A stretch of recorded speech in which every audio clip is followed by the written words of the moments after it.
మహబూబ్నగర్ జిల్లాకు వచ్చిన కొత్త కలెక్టర్ విజయేంద్రకు కలెక్టర్ కార్యాలయ అధికారులు, జిల్లా అధికారులు ఘన స్వాగతం పలికారు. 2006 బ్యాచ్కు చెందిన విజయేంద్ర 2008 నుంచి 17 వరకు రాష్ట్ర సచివాలయంలో వివిధ విభాగాల్లో సంయుక్త కార్యదర్శిగా కొనసాగారు.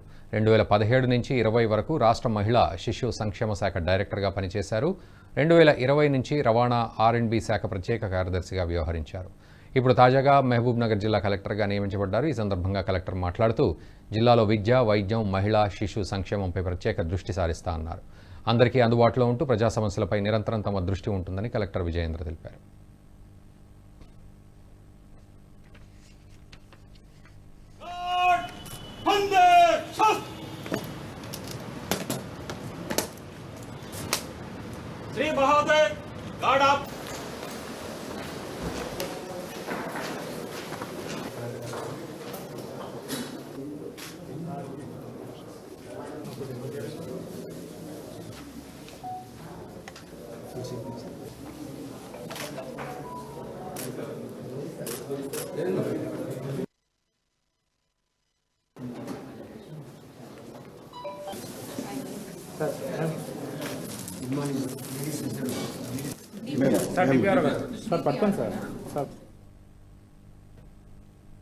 ఈ వీడియో మీకు నచ్చినట్టయితే లైక్ చేయండి, 10 మందికి షేర్ చేయండి. అలాగే కామెంట్ల రూపంలో మీ అభిప్రాయాలను మాతో పంచుకోండి. Nationalist hub group of channels ను సబ్స్క్రైబ్ చేసుకుని తెలుగునాట జాతీయవాద జర్నలిజాన్ని ప్రోత్సహించండి. ఈ వీడియో కింద ఉన్న బెల్ ఐకాన్ పై క్లిక్ చేయడం మర్చిపోవద్దు.